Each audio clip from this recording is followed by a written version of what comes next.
So there are two subjects that if you talk about in any community or in front of anybody, then they'll love it. They'll eat it up.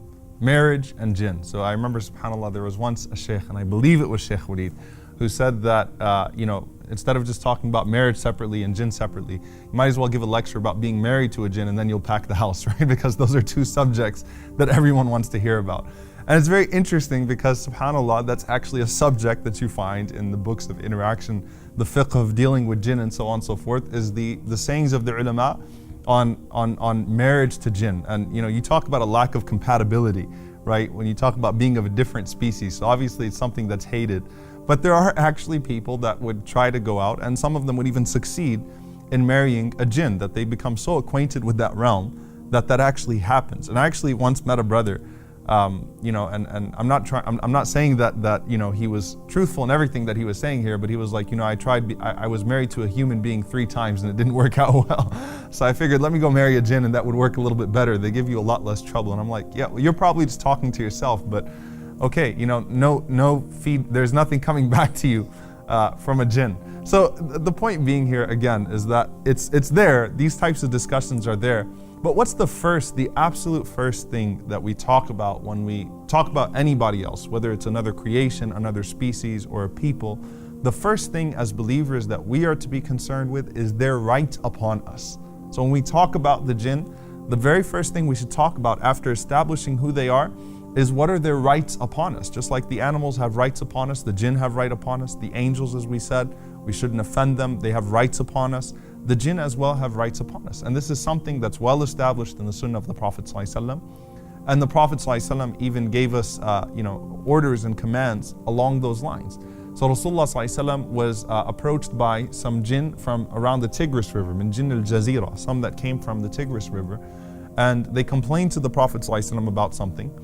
And the Prophet ﷺ, on the basis of that, he gave certain commands and certain prohibitions.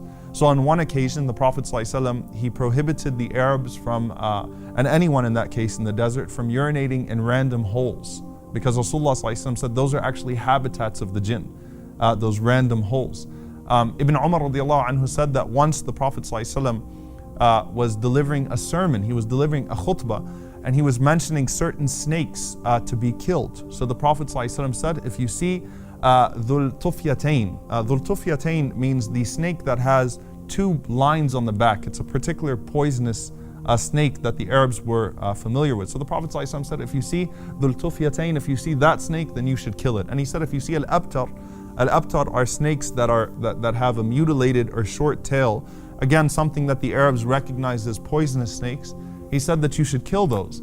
But then later on, Ibn Umar radiallahu anhu said that you shouldn't kill al-awamir right away, or dhawat al-buyut. Al-awamir or dhawat al-buyut are the house snakes. They were used to seeing a particular type of house snake in their time that didn't pose any harm, and it was a very awkward snake. And the Prophet ﷺ said you should actually warn that snake and ask it to leave. And the Arabs, subhanAllah, the Muslims would actually do this and it would work, okay? Because the Prophet ﷺ said that those awamir, those dawat al-buyut, they actually tend to be jinn. So if they're not one of those harmful and poisonous snakes, and realize if you're living in the desert, you encounter these types of animals all the time. You encounter snakes and scorpions and so on all the time. So it's very easy to catch it at first sight. Rasulullah ﷺ said, when you see those snakes that don't cause harm, instead of killing it, ask it to leave, right? And give it a chance to leave, because it could be one of the jinn, and they would have, that right upon you.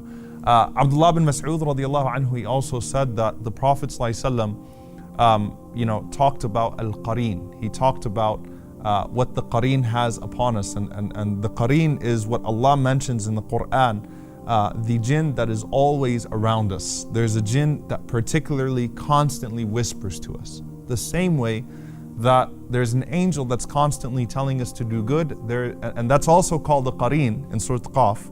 Allah subhanahu wa ta'ala calls this jinn, which is always an evil jinn, the qareen is always an evil jinn, that tries to urge you to do evil. And the Prophet ﷺ, he says, مَا مِنْكُم مِّنْ أَحَدٍ إِلَّا وَقَدْ وُكِّلَ بِهِ قَرِينُهُ مِنَ الْجِنِّ. There is not a single one of you except that Allah subhanahu wa ta'ala has caused that there's a qareen from the jinn that is stuck to you, And they said, even you, O Prophet of Allah. And the Prophet ﷺ, he said, even me, except that Allah subhanahu wa ta'ala a'anani alayhi fa aslam. Allah subhanahu wa ta'ala supported me against him. And so he became Muslim. فَلَا يَأْمُرُنِي إِلَّا بِالْخَيْرِ. So this jinn does not command me, or he doesn't advise me except with that which is good. You know, the Prophet ﷺ's jinn actually accepted Islam, and that was something from Allah subhanahu wa ta'ala. The Prophet ﷺ, he also mentioned to us, you know, when it comes to our food that we eat, he gave, you know, the jinn particular things that they could eat, and the Prophet ﷺ taught us to be considerate of the bones that we throw and so on and so forth, because that's something that belongs to them.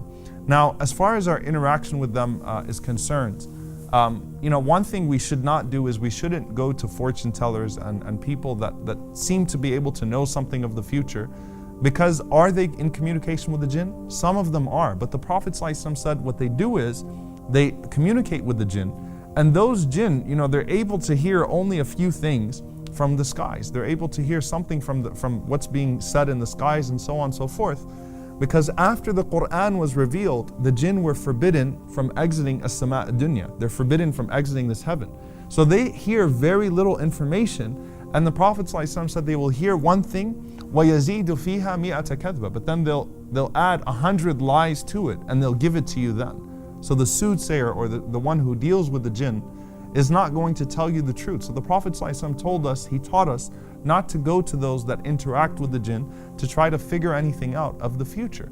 The Prophet ﷺ, he also taught us a way of protecting ourselves from being seen by the jinn when we enter into the restroom. So the Prophet ﷺ taught us to say the dua, Allahumma inni a'udhu bika min al-khubthi wal-khaba'ith. Oh Allah, I seek refuge in you from al-khubthi wal-khaba'ith, the male and the female jinn, from seeing me at this point. And Allah subhanahu wa ta'ala, he guards the believer as they enter into the restroom, and then obviously as you come out, you would say ghufranaka, you would seek the forgiveness of Allah subhanahu wa ta'ala. So it's a sensitive issue here of making sure that you don't do anything to bring their harm upon you. You don't do anything to offend them, and at the same time you protect yourself from their harm and from being seen by them in times when you shouldn't be seen by them, and so on and so forth. Assalamu alaikum wa rahmatullahi wa barakatuh. I hope you enjoyed and benefited from this video. If you did, then please do share it. And if you'd like to follow the rest of the series, then please do click on the top box. And if you'd like to see all of the other episodes and the other videos we have to offer, then please click on the box under that. And don't forget to subscribe to the channel for more amazing content.